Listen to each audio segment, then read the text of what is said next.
So all for anthropology test series students, as an extra exercise, I am starting or initiated with a rapid revision program of 21 sessions. So this rapid revision sessions will be exclusive, helpful for those who are writing mains 2024. Very quick revision I will be doing. So how to use this rapid revision program? First I will be explaining for 5 minutes. Then I will be going into the anthropological thought. I will be discussing 6 schools. See, the rapid revision program will be helpful if you prepare and come, if you have a little bit knowledge on it, so that it will be helpful as a revision. So you and me both should be in synchronization. The rapid revision classes will not be like a regular class, whereby it will be not like a monologue. It should be like a dialogue, whereby you should also respond, I should also respond. It should be an interactive mechanism. In that interactive way, we will be doing the rapid revision programs. So this rapid revision program, exclusively, very quickly, we will be planning to complete it by 1 hour or maximum 1.5 hours, so that quickly the revision will happen. It's a recap. So before serial, 2 minutes recap will come, no? In that way it will be there. So the rapid revision program timetable, once again I am explaining you. So if you see this, if it's clearly visible, so July 9th it should start yesterday, but I was not feeling well, so I postponed it to today. So today I am going to discuss with paper 1, unit number 6, that is thinkers. Paper 1, unit number 6, thinkers. And next, tomorrow, I will be having another lecture on thinkers, and 12th, I will be having unit number 7 and 8, and 16th, I will be having paper 2, unit 2 and 3.1, and 18th and 19th, every Tuesday, Friday, Thursday and Friday, these 3 classes will be there.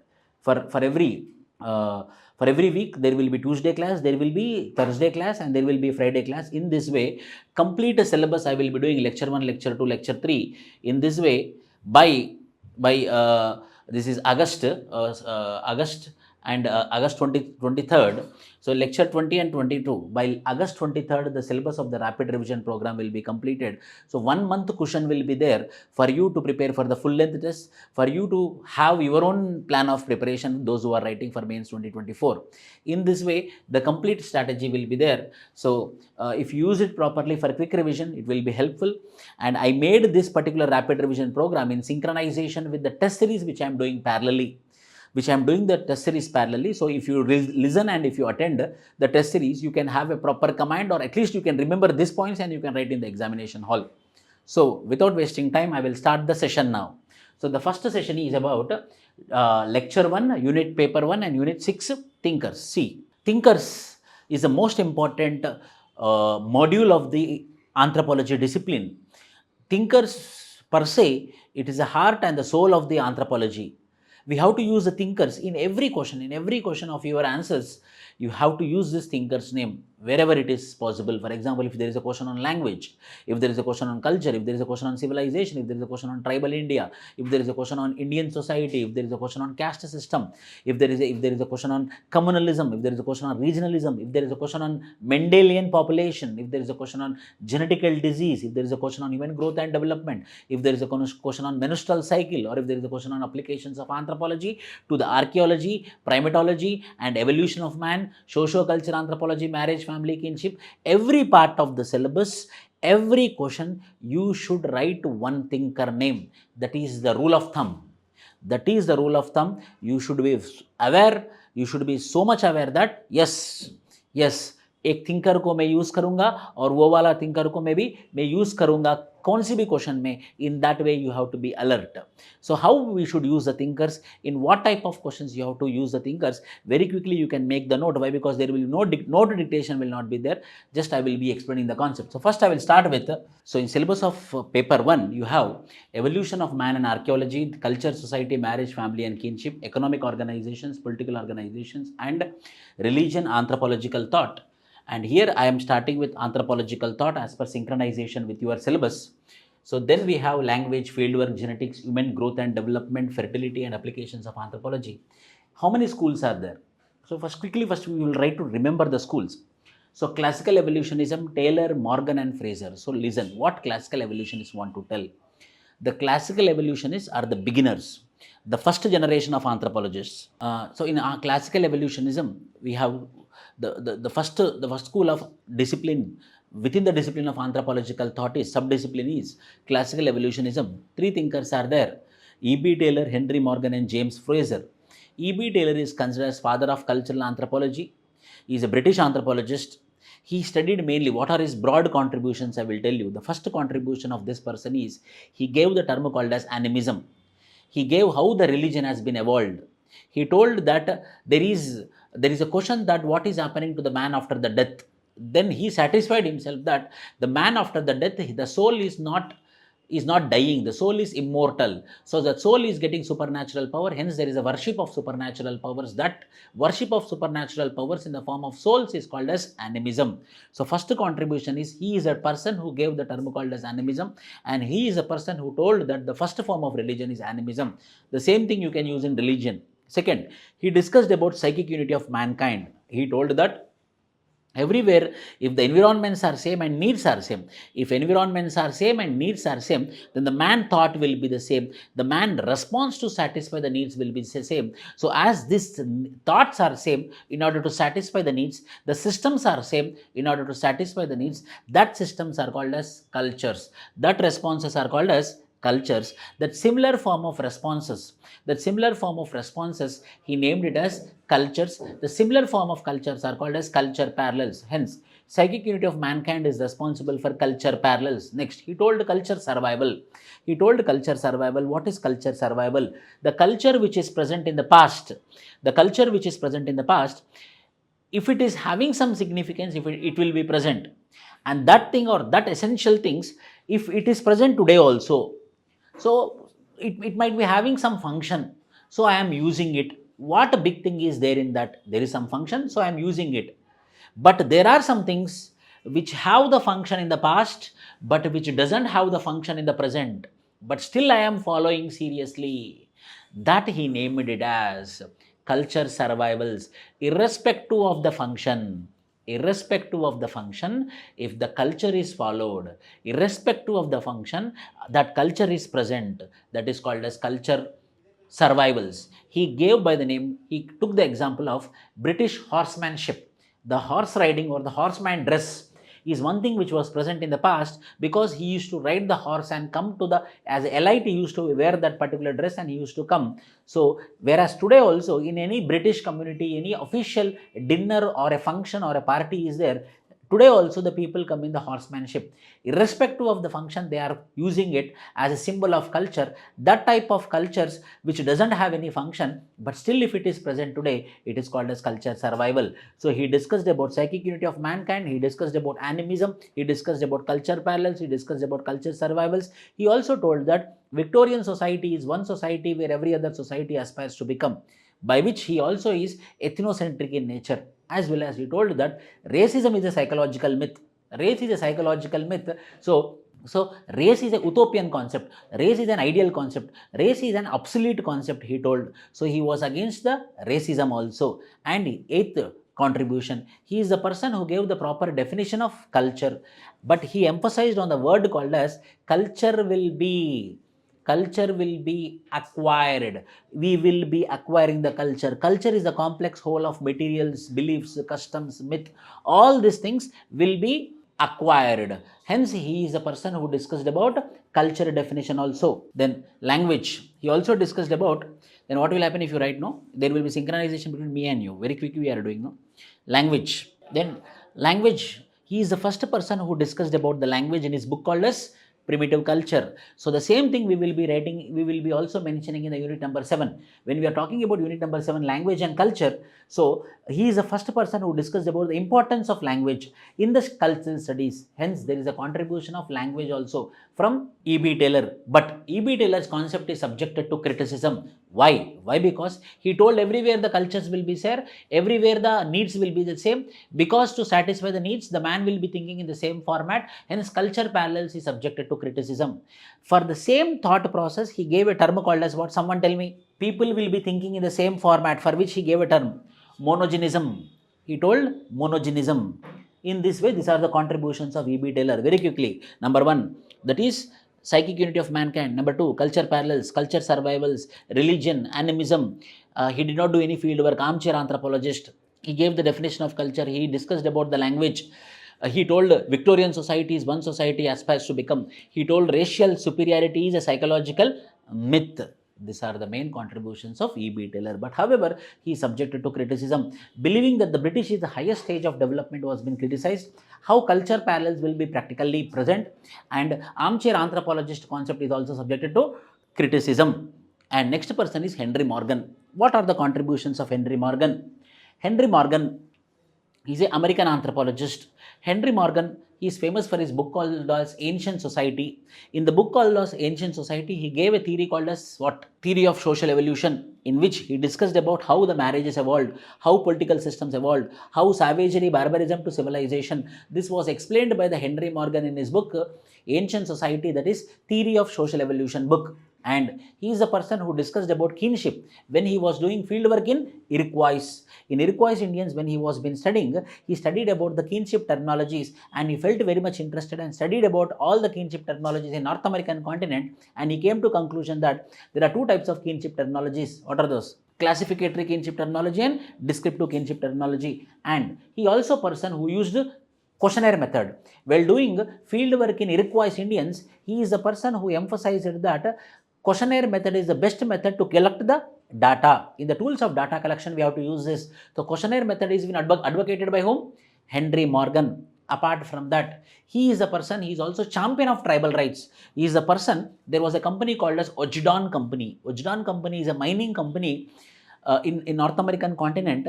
That Ojdon Company, while doing mining, they started acquiring the lands of Iroquois Indians. So as an advocate, he went there for their rights. So he is also the champion of tribal rights. He is also the person who want to protect the land rights of Iroquois. The same thing we have tried in tribal India. The same example we should also use in tribal India. So in 1890 itself, there are American anthropologists who worked for the protection of tribal land rights. Yes or no? Online. Tribal land rights. In this way, we are discussing about Henry Morgan. Then the third person is James Fraser. James Fraser is a British anthropologist who is famous for his book called as Golden Bough. The Golden Bough was been named by Malnovisky as a Odyssey of anthropology discipline. He is focused upon how the magic has been evolved from, he told that the first form of belief was magic, magic to religion, religion to science.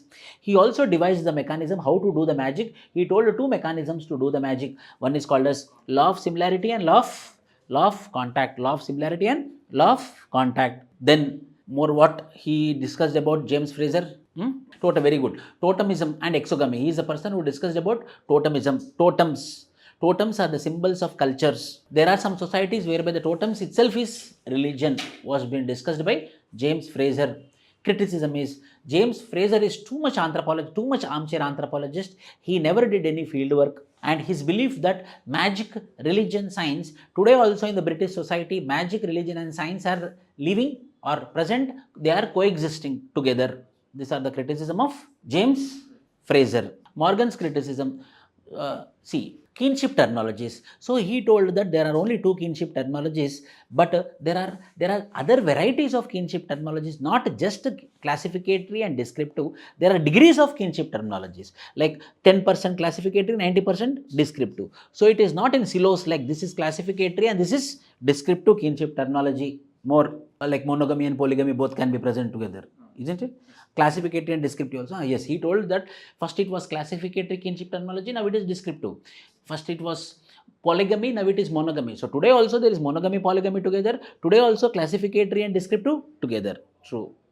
And he generalized it. He studied only Iroquois Indians and few tribal communities of North America, and he generalized the concept. These are the criticisms of Henry Morgan. But however, from these three people, American anthropologist Henry Morgan was been considered as most popular because he is the first person who initiated fieldworks in Iroquois Indians. But however, he did not do participant observation. He was an elite participant. But however, he was been considered as the first field worker in the discipline of anthropology. Yes, very good, Manoj. Yes, Manoj. He also told he linked with not only brain, he linked with diet also. Henry Morgan told that as the diet is changing, the people is also evolving, number one. Number two, as the brain size is increasing, the evolution is also happening. Same thing was been told by happiness is linked with evolution. Who told this? Taylor. E.B. Taylor told. 10th contribution. As happiness, As we are changing from savagery to barbarism, barbarism to civilization, we are becoming more happier. But the criticism is, no. As we are becoming more evolved, the happiness is reducing. Then historical particularism, which is given by Franz Boas. German-born American anthropologist, geographer turned anthropologist is Franz Boas, who is considered as the hero, philosopher, guide, and the father of American anthropology. He is very famous for his concept called as historical particularism. In historical particularism, he told that every culture is because of three aspects. One is historical particularism, other is environmental conditions, and other is psychological aspects, in which he gave highest importance to history. So and also he told that every culture should be studied from their own context. One culture should not be compared with another culture. Why? Because every culture is unique in its context. Because every culture have its own history. So every culture have its own history, so obviously every culture will have its own significance. So no two cultures should be compared was been told in historical particularism concept, which he named it as culture relativism. Criticism, overemphasis on history. He didn't discuss about other social aspects like religion, marriage, family, kinship. But however, he did fieldwork in Baffin Island. He is the first person who advocated for proper fieldworks, and he also person who gave rules and regulations how to do the fieldworks. और कुछ बाकी है? Ethnographies. Kwakithul, very good. He did ethnography on Kwakithul society, yes. He is the person who is the first person who did the ethnographic studies on Kwakithul societies, yes. And he is a person who is the teacher for the next big anthropologists like Margaret Mead, Ruth Benedict. The next generation anthropologists, all are his students. Clark Whistler, Kroiber. The next person is, the next school is, big school is diffusionism. Try to understand this, diffusionism. See, diffusionism mainly talks about culture will be created at one particular point. From there, the culture will be diffused to different parts of the world. So there are three schools with respect to how many culture centers are there. So based upon the how many culture centers are there, there is no uniformity among, or there is no unanimity among the anthropologists. Hence, they are divided into three schools. One is called as British school, other is called as German school, other is called as American school. Whereas British school of anthropologists are SPR, how I remembered, SPR, Sri Prataparudra. Sri Prataparudra, Kakatiyan king, was been killed by Britishers. Sri Prataparudra, Smith, Perry and Rivers. Smith was a pan-Egyptologist. He believed that the culture has been evolved in British and been spread to different parts of Egypt and spread to different parts of the world. How he came to the conclusion? By seeing the pyramids and comparing with pagodas of Japan and temples of Aztec civilization. So he told that the pagodas of Japan are similar to pyramids of Egypt, and the temples of Aztec civilization are similar to pyramids of Egypt. From this, he told that the center from where the culture got evolved is Egypt. Perry is a blind follower of Smith, and he also told, yes, Egypt is the center from where the culture has been evolved and spread to different parts of the world. Not only that, he told that the Egyptians are children of sun god. Egyptians are the children of sun god, because of which the culture evolved in Egypt. The man who evolved in Egypt is civilized man, and the man who evolved other than Egypt is natural man. So natural man started learning culture from whom? Civilized man. So both are being criticized because of ethnocentric in nature, both are being criticized because of no field work, both are being criticized because of blind belief in diffusion that Egypt is a center. And coming to the WHR Rivers, the next anthropologist, the WHR Rivers, who is considered as one of the famous person who is part of Torres Strait expedition. One big expedition was went to, we can expect a question on Torres Strait expedition itself.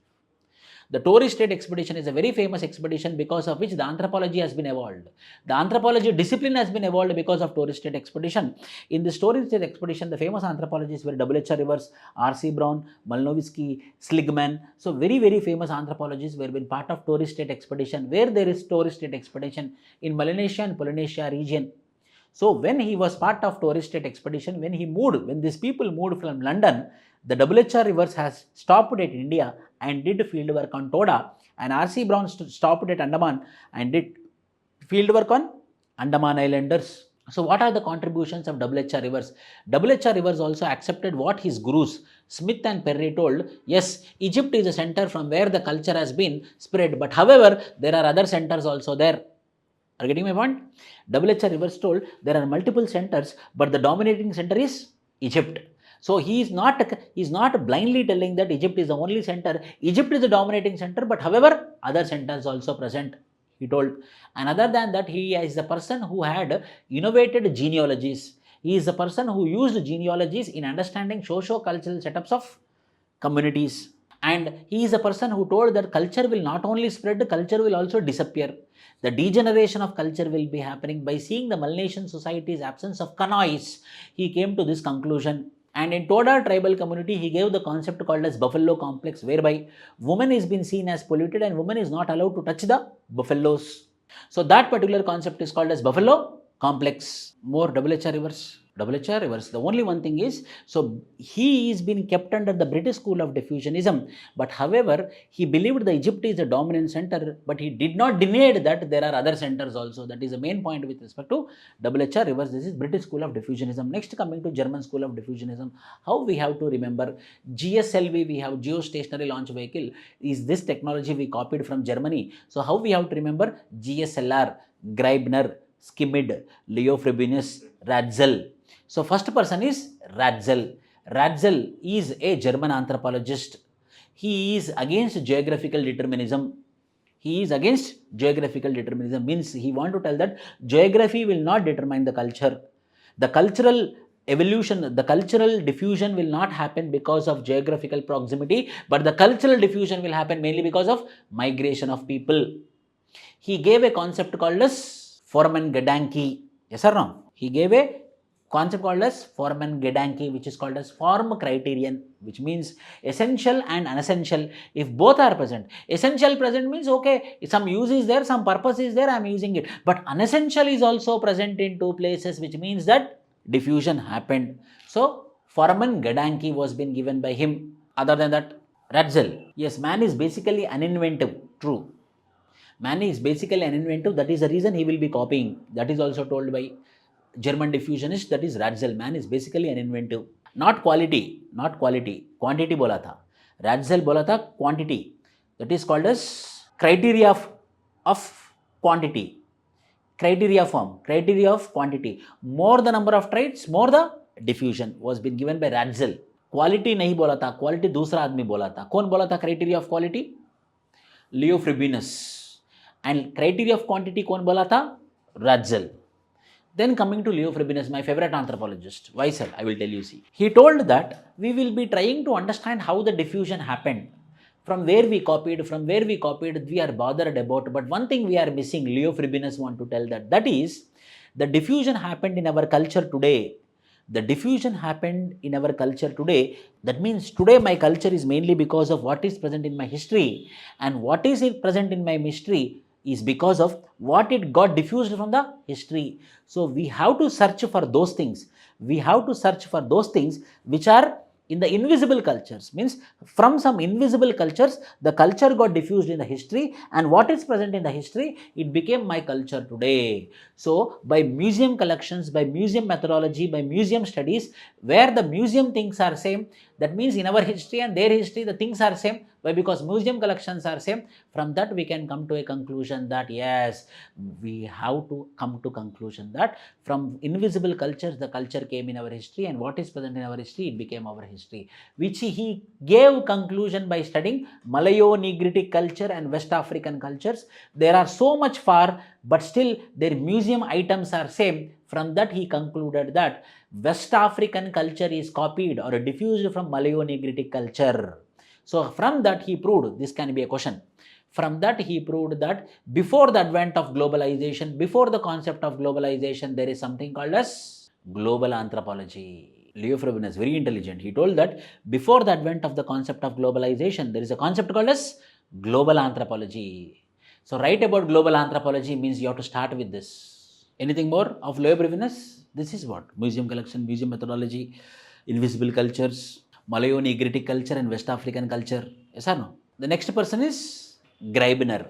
Criteria of quality, कौन बोला था? Criteria of quantity has been told by Ratzel. Criteria of quality. Criteria of quality is been given by Leo Frobenius. Criteria of quality, one after the other.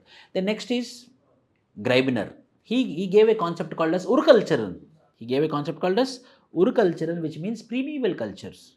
How many primeval cultures are there? 6 primeval cultures. Where the early man got evolved, where the primitive man got evolved, like Tasmanian culture, totemic hunter-gatherer cultures, or two-class horticulture culture, Polynesian culture or Melanesian culture. So 6 Ur cultures are there. So these are the places where the man evolved, and these are the places for the first time the culture evolved, and the cultural diffusion is from this particular primeval cultures was being told by whom? Graebner. Anything more about Graebner? I am expecting this time German school of diffusionism or American school of diffusionism. And Graebner told that it is mainly because of diffusion of culture. It is mainly because of migration of people.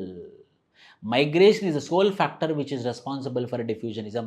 It is not because of need, it is not because of geographical proximity, it is mainly because of migration. You also discussed about degeneration. In the process of coming cultures, we blindly don't adopt the cultures, we systematize it, we modify it according to our local conditions. If it fits to the local conditions, then only we will adopt. Yes or no? Very good.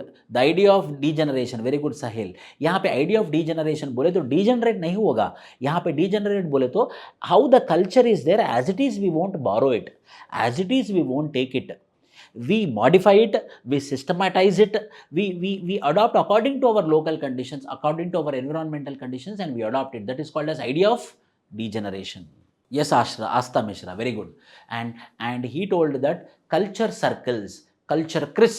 The German school of diffusionism is also called as culture Chris. Most important, see, I will tell you what is culture Chris. Dekho, there will be a center, people will be migrating. This is called as culture circles. From the center, from where it is getting diffused to different parts of the world, that complete is called as cultural circle. Graebner. The next person is Schmid. Schmid want to tell that up to now no one has been discussed about social and economic aspects.